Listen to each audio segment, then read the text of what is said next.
나침반은 방향을 잃었고 사공들은 서로 다른 방향으로 노려졌습니다.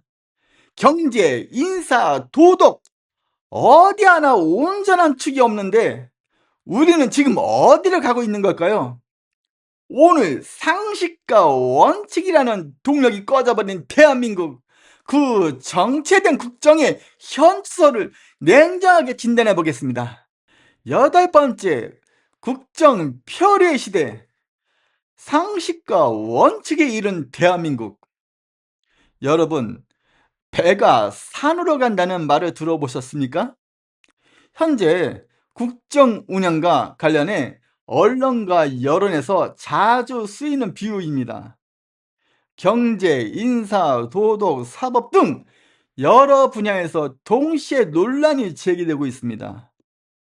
반도체 경쟁 속 노사 갈등, 전문성 논란 속 인사, 공직자 도덕성 문제, 특검 수사 방식 등 다양한 쟁점이 겹치고 있습니다. 오늘은 이러한 국정 관련 논란의 5가지 측면을 살펴보겠습니다. 첫 번째입니다.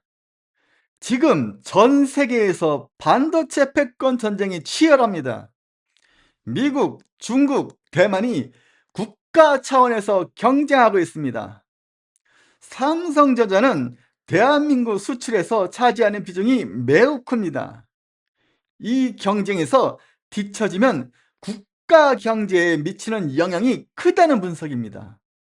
그런데 최근 노사 간 성과급과 투자 제한 배분을 둘러싼 갈등이 주목받고 있습니다. 일부에서는 기업의 장기 투자와 단기 성과급 요구 간 균형 문제를 지적합니다. 정치권의 개입 논란도 함께 제기되고 있습니다. 두 번째입니다. 인사가 만사라는 말이 있습니다. 공직에 적합한 전문성을 갖춘 인재를 배치해야 한다는 것이 기본 원칙입니다.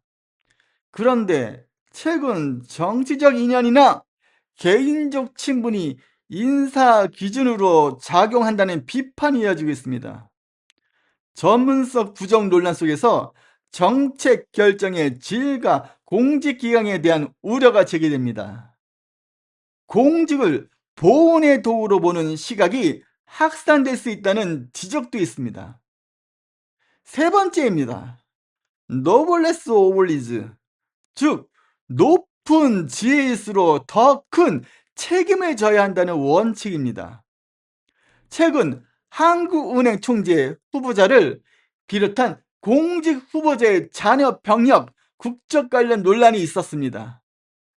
공직자의 기본 의무 이행 여부가 쟁점이 되고 있습니다.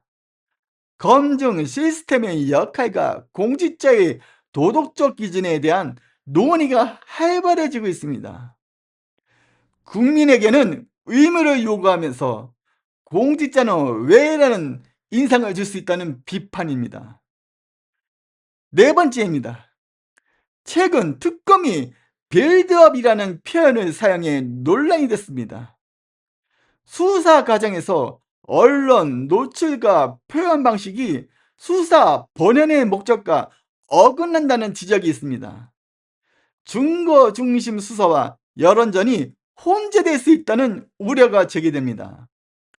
특검의 정치적 중립성과 사법 절차의 엄정성에 대한 논쟁이 이어지고 있습니다. 다섯 번째입니다. 경제, 인사, 사법 등 다방면에서 논란이 겹치고 있습니다. 국정 운영의 방향성과 준비성에 대한 평가가 분분합니다. 전문성, 도덕성, 리더십 등 다양한 기준에서 상반된 시각이 존재합니다. 이러한 논란들이 단순 우연이 아니라 구조적 문제라는 분석과 각 분야별 대응이 필요하다는 의견이 맞서고 있습니다. 오늘 5가지 국정 관련 논란을 살펴봤습니다. 시민이 할 수 있는 역할 3가지를 제안합니다. 첫째, 각 분야별로 지속적 감시와 관심을 가지십시오.